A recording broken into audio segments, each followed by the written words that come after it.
Whatever sparks that quick little smile, that side smile, is like, damn, that was kind of cool. Just chase that immediately. There is nothing like that initial spark of joy. At least I believe that whatever makes you feel like that crazy feeling that you've never felt before, chase that. Unless it's drugs, don't chase that. It's the ins and outs, with Mackie. Hi, I'm Jamie Hernandez, and this is the Ins and Outs with Mackie, a show about awesome gear and awesome people. We'll be bringing you musicians, engineers, podcasters, streamers, and sometimes the occasional Mackoid. If you're new to the show, make sure to hit that subscribe button on your favorite platform to get all the latest Mackie updates as soon as they're out. So our guest today is one of the most down-to-earth and well-rounded people in the music industry. He's a vocalist, guitarist, composer, YouTube star, podcaster, and known as one of the best producers out there. He has rocked out and worked with some of the world's biggest metal legends, and he is out here with us today to talk about his journey. I'm so honored to welcome to the show, Hiram Hernandez. What is up? That was the craziest. I'm like blushing, and I think I'm gonna cry. That's so nice. Well, let's get started, Hiram. Cool. My fellow Hernandez, like I said before this interview. So, what is your earliest memory involving music that kicked off this journey that you have been on? Ooh, that's crazy. So I talk about this a lot, and you know what's funny is I can never actually remember which one it is, but I have two.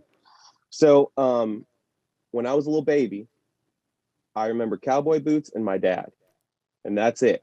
So the cowboy boots, for some reason, like my dad was gonna go get me some cowboy boots. I was like 3 or 4 years old. It's crazy I can even still remember this, but I remember being in the back of his I don't remember what car it was now, but I remember being in the back of his car, just looking up at the sky, and then Metallica's Black Album came on. So I was like, whoa. I just remember something clicking in my brain that was like, what is this? You know? And then ever since then, I just like always like was drawn to like darker, more heavier tones, darker, heavier music. And like, I don't know what that specifically did it, but it was either that memory, or I remember sitting in the living room of my uncle's house and the music video for Heart Shaped Box came on. And I remember being super terrified, but extremely like captivated by it. So I don't know which one came first, but let's just say they came at the exact same time in this world. And ever since then, it's just like this like more alternative, darker, emotional style of hard rock music just kind of started pouring out of me. And then I started making records. Well, that's where we'll get there. But yeah. I started playing music at like 10, and then it was just rockets off ever since then. Well, let's keep it there. So what was your first step in manifesting your dream? That's the craziest question I've ever been asked in my whole life. Dang. Because like, I don't know, I guess being born, right? That's like the first one. And then after that, my uncle got me a guitar when I was 10. So yeah. So he got me a guitar when I was 10 years old, and I was like, whoa, what is this? And I just remember him because he played guitar, and I had like looked at him with like stargaze. And he wasn't like the greatest guitar player in the world by any means, but he just like loved it. And I saw that he loved playing, right? So he would just play like a bunch of Leonard Skinner stuff, and I'd be like, damn, that is so cool. And I was like, I want to play. And then I would pick the guitar up, and he would laugh at me because I didn't know how to do anything. So he gave me one of his like little beater guitars that he had laying around, right? And I remember I learned Metallica Sanitarium. That was the first thing I learned, was the open and then the harmonics on the 12th fret. And I was like, this is so great. And then I was hooked, like crazy hooked, right? And then I go to Florida for the summer. I come back, and my mom had thrown my guitar away because it like a string was broken. So I was devastated. I was devastated. And then that following Christmas, my uncle bought me another guitar. And then I made sure my mom never threw it away. And then I just started playing. And then, you know, I started growing up and playing in bands and stuff. And I loved guitar so much that I just completely destroyed my school. Like I just completely stopped caring about school. I stopped caring about doing homework, any this, that, the other. I started skipping school just so I could play, which is crazy, but that's how hard it hit me. And then I actually eventually dropped out of high school so that I could tour, and then I never toured for a little bit. So it's kind of nuts, right? Wow. But yeah, I think that the biggest defining step for me actually pursuing music was making the decision with my mom, who's the best, to leave school just so I could completely focus on music. And it's a little dumb, and I wish I would have stayed now in hindsight, but that was it. That was like that defining moment where I knew that this is it. This is all I can do. Well, now you're a full-time creator with a lot of success to be proud of. As one of your Instagram fans put it, you are more and more impressing every time you post something. As someone who does it all, what is the best advice that you can give artists who have trouble deciding where to put their focus? Okay, this is going to be a little crass, but I would say whatever sparks that quick little smile, that side smile, is like, damn, that was kind of cool. Just chase that immediately, because, you know, there is nothing like that initial spark of joy. At least I believe that whatever makes you feel like that crazy feeling that you've never felt before, chase that. Unless it's drugs, don't chase that. But yeah, it's that crazy little spark. And if it's guitar, just don't stop playing guitar, because you're gonna suck for a super long time, right? Everybody knows that you're gonna suck until you're John Petrucci. And sometimes you'll never get to be John Petrucci, but you know, if you drop out of high school and just like try to tour, you might be able to come John Petrucci. No, I'm kidding. But yeah, I think I really think that's the best advice. It's just when you have that little feeling, don't get distracted by other things and just chase that feeling as hard as you can, legitimately. Yeah, Wow. you just can't stop. Do you think it's important for artists to expand their knowledge in all areas of the industry? You seem to manage to do everything really, really well. Well, thank you, but I don't actually. I don't. I think that if you're an artist, be an artist, right? Don't try to sit there and be your own manager, especially if you know that in your life you don't manage all situations of your life well. Like some people do it. Some people have their emotional life intact, some people have their business life intact, and they are just that person. But if you're a real Mhm. artist, 9 times out of 10, you're not going to have it all intact. I don't. I'll be the first to admit it. I don't have it all intact. So I work with a lot of people behind the scenes to help me become or help me get to where I want to go. You can't do it by yourself. You know, it takes a village to raise a child, and I firmly believe that. So, you know, like I said, if you're going to be an artist, then you just got to be an artist. And then if you're going to be a manager, be a manager. And if you're a manager and an artist, just do them both really well. And if you feel yourself slacking, don't pick one. Just pick one. That is And that's awesome it. advice. Awesome Yeah. advice. So, Earth Says Studios, one of our very own Mackies up at headquarters, pushed us in your direction after going down a rabbit hole of all of your amazing productions. What's That's right. what's important about your supporting role as a composer and producer? Um, what's important about it? I think everything, right? So I think that is okay as far as the producer goes, right? So if you hire me to be your producer for your project, then I have to put every single ounce of my creativity and I have to put my whole life into it. And I have to block out all the noise. Just like an artist would come into the studio, you have to just block it all out. I feel like that inherently is the most important part about being a producer, is to block out the noise and put your entire self into the creative process. Because you have to think about it. I mean, people are paying you to initially just make their livelihood, right? If you're an artist coming into the studio, you in your heart feel like whatever that product is going to be, that's going to be your life.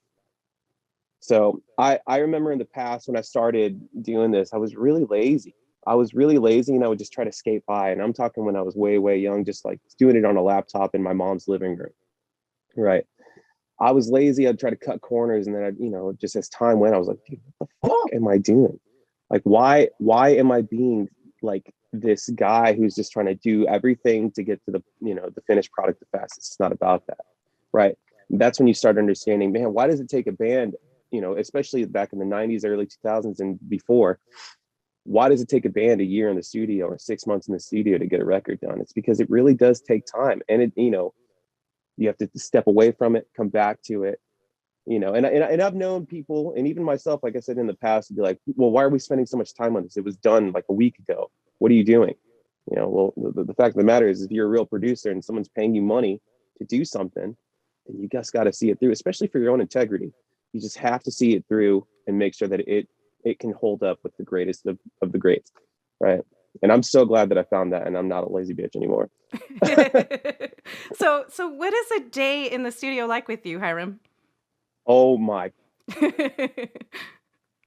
I don't even know if I can answer that fully, because it would just be, but I'll tell you the basics. It's you should probably ask somebody else, because I'm going to answer it to try to like be super PC about it, but it is insane. I start usually at 11 a.m. and I don't stop until about 2 or 3 in the morning. Depending on the artist, there will be 0 breaks, or we will just work for about 15 minutes and go play video games for like an hour, right? But for some reason, the product always gets done. Like, it never ever doesn't get done. So I'm stoked on that. But I don't know why the workflow is so different. But yeah, it's just insane, and it's just insane, insane, and a lot of caffeine. Yeah, I bet. So how Yeah, a so lot. so if people are interested, how can they reach out to work with you? Hit me up. Instagram is not on private, so it should be That's pretty right. easy. I'm always on that. I'm always Just checking gotta up ask. those direct messages. And oh my gosh, I think that's the best advice I could give anyone. So, when you're verified on Instagram, it's your messages don't show up in somebody's like spam folder, so to speak. It just shows up, right? So I'm not verified yet, working on it, but I started messaging so many people on Instagram just to see what would happen. And lo and behold, people also check that folder like I do, right? So I got one of the coolest opportunities of my entire life just by messaging the student, be like, yo, do you want to work? And he just saw it and responded. And it just goes like that. So like, don't ever be afraid to just message me or anybody that you want to work with on Instagram, because I can guarantee you that, well, it's not guaranteed, but I can promise you that someone will answer. Someone's going to answer back. Just go. Yeah. Amen. Well, on Right. that topic, so you are known for having collaborated with a lot of really influential people, such as Stevie T and Anthony Vincent, Jared Dines, Howard Jones. The list goes on and on. How did you Big one. go? How did you go about creating the powerful network that you've surrounded yourself by? I know you said you did some cold calls, but what are other ways artists can create that network? Well, what's crazy, so I've played I'll focus on one story with the Jared thing, right? And the Jared thing kind of spun off into a lot of other things. And I love Jared so much, and specifically this other person who I'm about to talk about. So I went on tour with a band called I Set to Kill, and I was playing bass, right? They had asked me like last minute, like, yo, do you want to do this? And I was like, yeah, sure. And the night before, I almost bailed, because I was like, I had a big compound before I moved into this new spot. And I had heard some crazy commotion outside, like glass breaking and like just a bunch of nonsense. And I was Wow. freaked out to leave because all my stuff was in there. So then I was like, whatever, dude, I'm just going to go. And like, so I go on this tour. Things are cool. The band, I Set to Kill, the nicest. I'm actually doing their record right now. I'm almost done with it. Nice. But they're the nicest people ever. So we go on this tour, and then we're going on this tour called Rest Repose, which is what Jared was in, right? So Jared is a little bit introverted when he doesn't know you, and for good reason. I mean, the dude gets hit up by everyone all the time, so you kind of have to be guarded. But I go on this tour with this band, and there's a supporting band called Avoid, right? So I meet the dudes in Avoid, and we kick it off. Oh, we hit it off like brothers immediately. It was actually kind of nuts, right? A lot of crazy stuff. We were just on the same wavelength of just being idiots. And then I meet Tony, who was in Rest Repose. Tony was the singer at the time of Rest Repose. And I go up to Tony and I'm like, dude, your voice is crazy. We should just write some shit together. And this is what I'm talking about, the cold call. Like, you just got to not care, right? We should just like write some shit together, because like the music that y'all are doing right now, it's fine. And I was just like that. I mean, that was my opinion, and they all know it, right? So I was like, yeah, it's fine, dude, but let's just write some shit together. So we did. right? I get off the tour, me and Tony keep in contact. I fly up to Seattle to go write with my good friend Tony now, right? So my understanding of the band was that Jared was still going to do it, and rest repose, we were just going to write a new record. So it turns out, as we're in the studio writing some stuff in Seattle, Jared's like, I don't want to do this anymore. And so they're like, all right.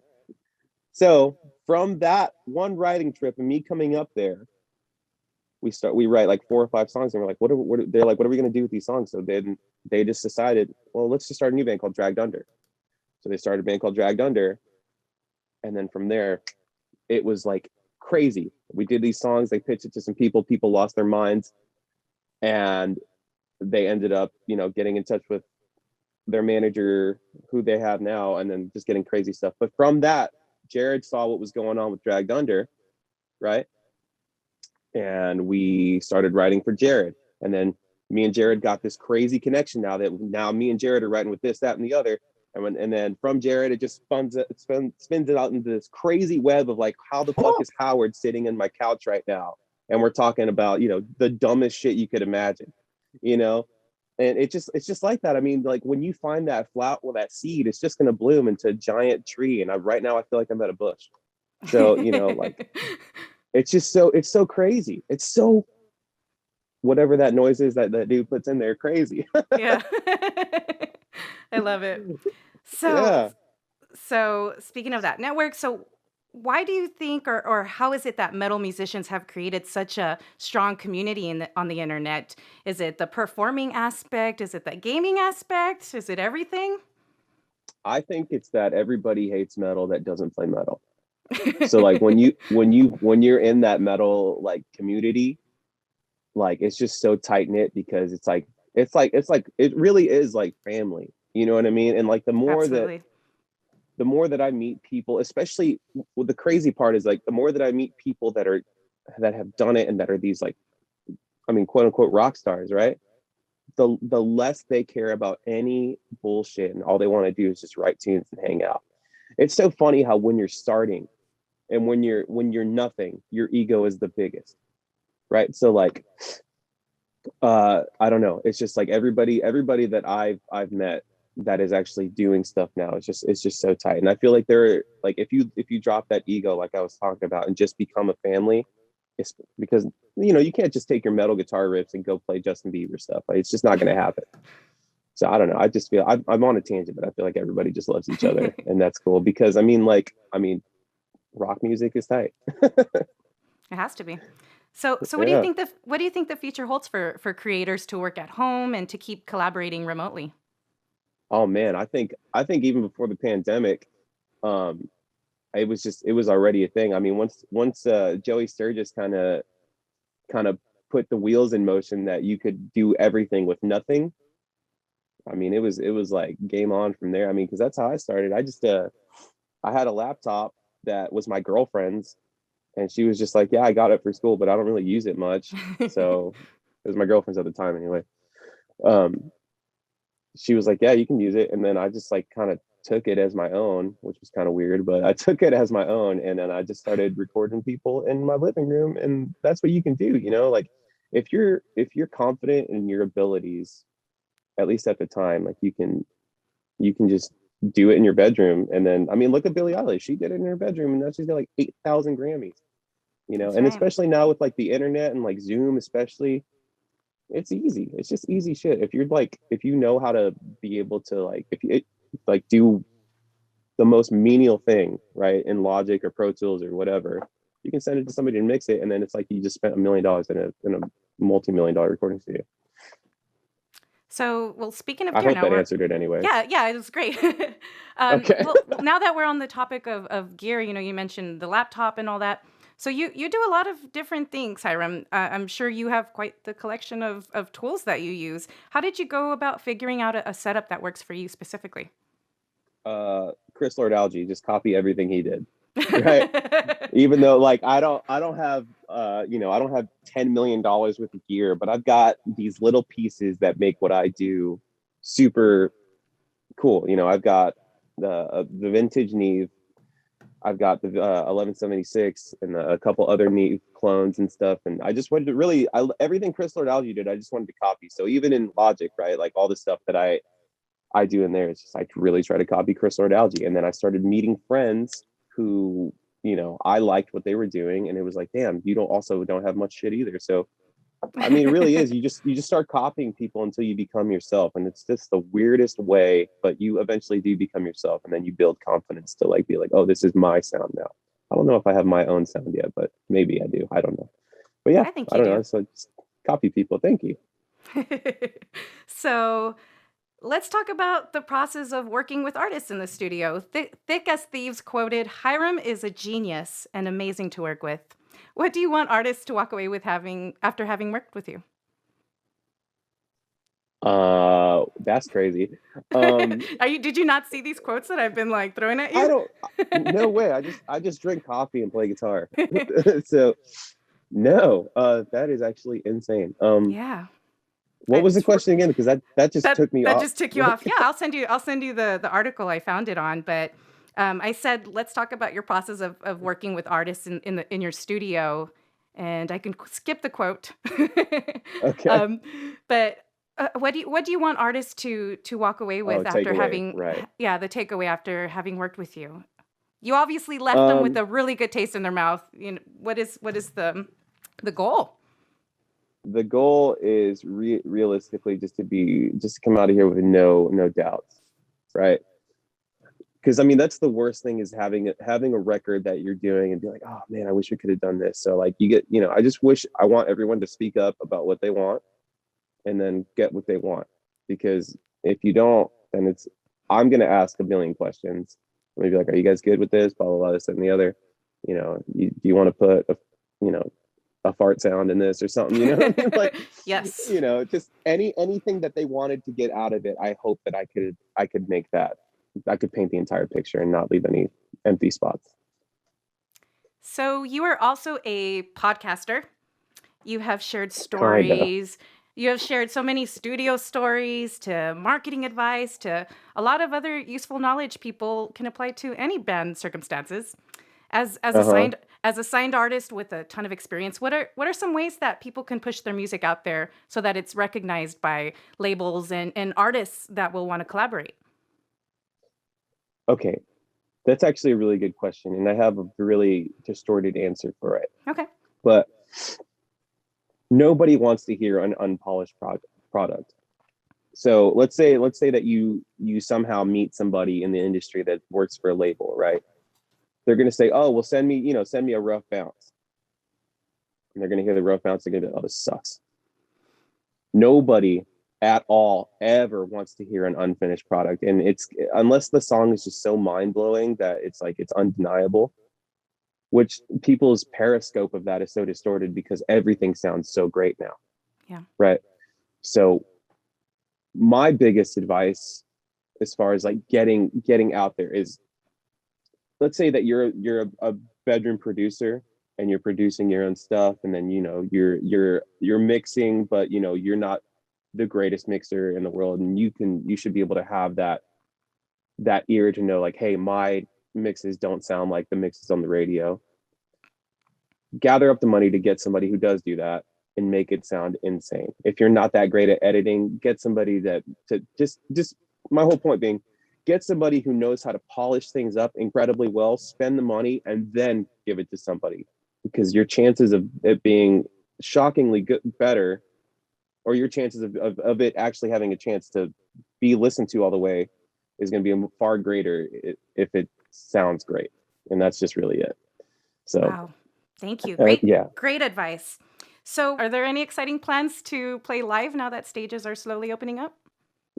Kind of. I like, it makes me smile so hard, but the logistics of it, because there's so much involved with it, are extremely like vast. So there's a lot of things that we have to figure out until we do get to play. But yeah, there's plans to do some crazy shit for sure.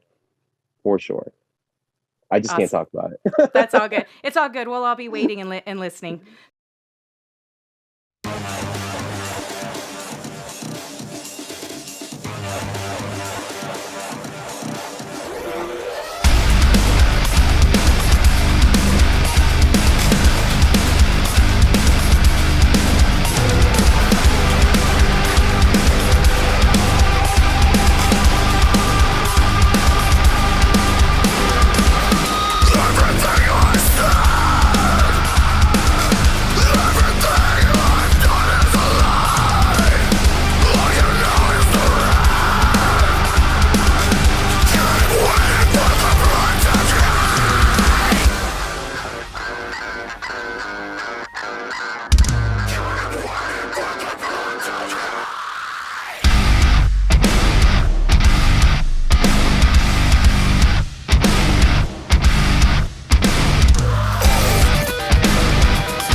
There's no end to the bleeding. I am the blade.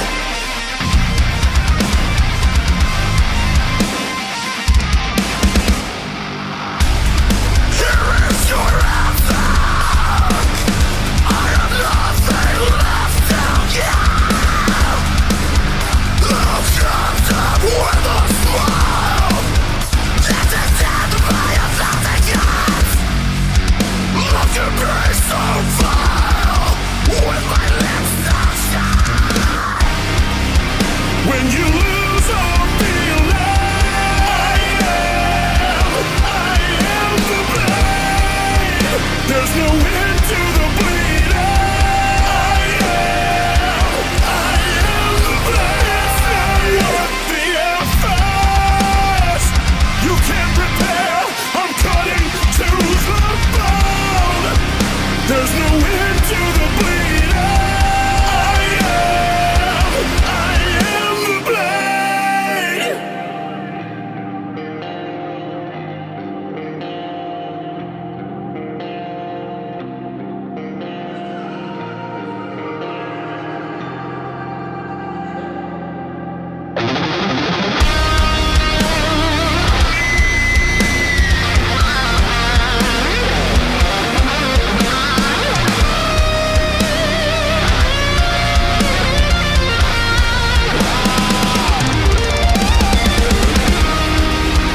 When you lose all feeling,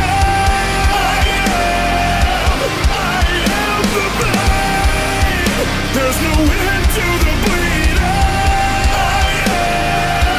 I am the blade. What the fast you can't repair. I'm cutting to the bone. There's no end to the bleeding. I am the blade.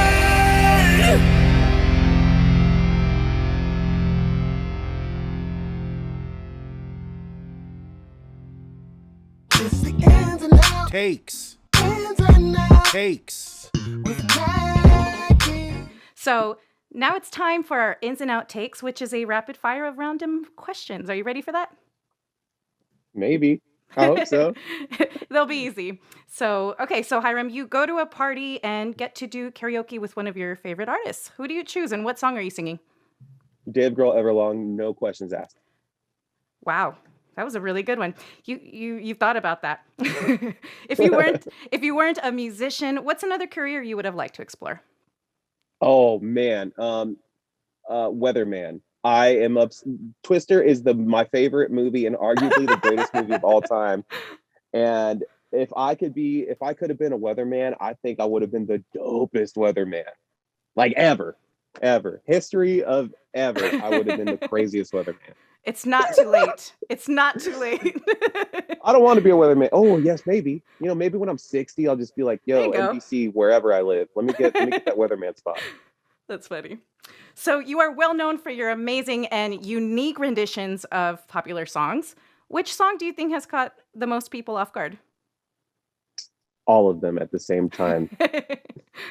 Because I just, even in like, okay, that's funny. Because even in like my own productions of what I'm doing with bands, like I should have a fucking plaque on my wall that says, don't be corny and don't like, just try to be as different as humanly possible. Like, and no one can reinvent the wheel, but maybe my wheel just looks dope as fuck. And that's it. Like, I just don't be corny and don't stop trying to copy people, because if you're creative, then be creative. That's it. Amen. I'm so corny though. I'm so corny. You've done some really good ones. So make sure you guys go check out his YouTube channel. There's a lot of really Thank good you. stuff up there. So what is... This is the funnest interview I've ever had. This is so Oh, good. I'm so I love glad. Yay. This is This so is much tight. fun. Good. So what did I say? Oh, yeah. Hiram, what bands were you listening to growing up? Okay, so I already said the Metallica thing, right? So I was listening to so much of 80s like metal as a little kid. I loved it. Right. Who are your bands? So I loved Metallica and Nirvana, and actually Green Day Dookie was the first record I ever had. My dad passed away when I was really young, So he left behind some CDs, and Green Day Dookie was, I remember, one of them, and I just played it on his record player, on his CD player. That he had like this whole sound system. He was in love with music too. He couldn't play nothing, but he was in love with it too. But he had this thing, and I would just listen to Green Day Dookie all the time, and I thought it was so tight. But then, on the other spectrum, my cousins were not into rock music that much, so they loved like things like Boys to Men and just all the more R&B and hip hop side of things. So I just grew up in the most eclectic world of music imaginable, and my grandpa loved salsa music and merengue, so like it's just eclectic. But yeah, bands wise, specifically Metallica, Nirvana, and really for a long time that was it. And Slayer I liked a lot too. And then I grew up and got into crazy new metal. You just did a really unique cover of Metallica's "Wherever I May Roam" that I just checked out this morning. So make sure you guys go. Oh, really? Yeah. That was cool. Me and Anthony came down. He was all freaked out to get on a plane. Understandably, so was I. When the first time I got on a plane, I was terrified. I was like not breathing like anywhere. But yeah, he came down, and we did something, and then we did that on a whim. So I made that rendition in like an hour. Then I was like, this is cool. And I was like, yo, what if at the end we just put every Metallica song together? Because I mean, like, how many songs are in E from Metallica? Like 85% of them, right? So I did, and I just altered the tempos to most of them and it was cool. It just was cool. It was really fun. I loved it. So what is one of the most memorable collaborations you've been a part of? Oh, so many. Dang. One that comes to mind is when I was playing Call of Duty. I don't really play video games that much anymore because I'm busy again because the pandemic's like winding down, thankfully. But I was playing video games a lot, and I was talking to my friend Andrew, who sings and makes Actual Villains, and I was like, how funny would it be to have a song like "Do You Believe in Life After Love?" And I was like, what if I actually made that happen? And then I called Jared. I was like, do you want to be on this? And he was like, yeah, sure, whatever, cool. And I was like, sure, whatever, cool. And I just thought it was the funniest thing on earth that no one's ever heard. But it's so funny, and it's on YouTube. But oh my gosh, I love it. I love that video. Yes, that video is awesome. I was like, is this Cher?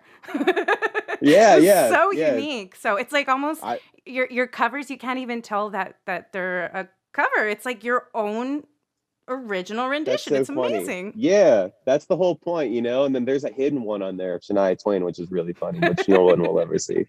But yeah, like I just thought that was the funniest thing. And it's just, I was like, it's so crazy how like I didn't even have to alter the song for the two to work. You know what I'm saying? So like the structure of the darkness and then Cher's vocals over it was like way too perfect. It was nuts. If you could tell your younger self something, what would it be? Oh my. Just do better, bro. Be better. Stop being so lazy and eat a fucking salad, dude. Come on. I love pizza rolls. It was great. I loved all the garbage food you could ever think of in your life. I loved it. So I wish I would have been like, yo, just eat a salad. Maybe just go outside one time. So what's better, being a big fish in a small pond or small fish in a big pond? Oh, it's like the chicken and the egg. Yes. There's pros and cons to both. Absolutely. Let me really think about. Oh, I hate these. Like, oh my gosh. I'm gonna go big fish, small pond. You just, you get to like be big. I don't know. I don't know. It's all good. Medium fish, medium pond. There you go. I like that answer. That's a good answer. No one said that before. All right. My favorite question. Hiram, who would play you in the movie of your life? I mean, clearly, without a doubt, LeBron James. Clearly. I mean, dude, the dude hasn't even done Space Jam 2 yet, and I already know he's fired. Absolutely. And we're like we look exactly the same. It's nuts. You're both very, very talented human beings. I love it. We're both very, very talented, and I'm obviously 7'1,000. So There you go. You're sitting down. We can't tell, it's so it's all yeah, good. no, trust me, just trust me. Don't even think about it. Oh, wow. So is there anything else? You've released a lot of recent work that you want to share with us? Or your Well, podcast, all that good stuff? one of my favorite things that have come out lately is the Avoid record. It's so crazy. That was another band that I just like on that tour that I was talking about. I just asked them like, "Yo, do you want to write some stuff?" And they're like, "Yeah." And we did this record, and it just ended up blowing the fuck up. Like people just loved it. They became the first band to sign to this new label that the old president of Fearless Records, when Concord Music bought out Fearless Records, then he was like, I miss making a label, and Fearless Records was so successful, and he started this new one. It was like, this band Avoid's insane. And I was like, this is so crazy because we just did that like so quick and so effortlessly, and it just ended up being this thing that people are eating up right now. And I'm super stoked on that one. The Scion record that I'm doing, we have 12 songs, and we're just waiting on a few things, and then that's gonna be, I'm gonna cry tears of blood when that comes out. It's just been such a process. The I Set to Kill record that I'm doing is absolutely insane, and then I got a couple other things that I'm doing right now that I'm just so excited for the things that I'm doing currently to just go rock somewhere, you know. So I'm stoked for that. Well, congratulations on everything. Thanks. Everything. You were just awesome. So before Thank you you. leave, who do you think we should have on the show next? Get Jared. That would be Oh, fun. Get Jared. Okay, here's a list of my top 5 people Okay. that I think you should talk to. Tony Kapaki from Drag Thunder will talk your ear off much better than I will. He's amazing, and he's one of my best friends now. He would crush it. And they're Jared local. would crush it. I don't know if you knew that. Oh yeah. Mackie's also you're Seattle. in Bothell. Mhm. Yeah, you're in Bothell. Jared, you said Fluff, would I crush don't know. it. Yeah, I don't know if you know who Fluff is, but Fluff is another one that would just absolutely, he just knows everything there is to know about anything music related. I call him tech support. So and then Joey Bradford from the Used is another one that would be just insane, and he would do it, and he's the chillest guy that you could ever think of. So yeah, those are the ones that come off the top of my head right now. I approve all of them. Good. Have them all. They're great. Well, once again, Hiram, thank you so much for joining us today. You've been an awesome guest. Thank you. This was the coolest. And now I'm just super jacked on caffeine, and I'm just going to go not run at all. Again, I'm Jamie Hernandez, and this is the Ins and Outs with Mackie, a show about awesome gear and awesome people. We'll be bringing you musicians, engineers, podcasters, streamers, and sometimes the occasional Mackoid. If you're new to the show, make sure to subscribe and hit that. And stay tuned for the new episodes. Dude, do it. Until next time, Mackoids.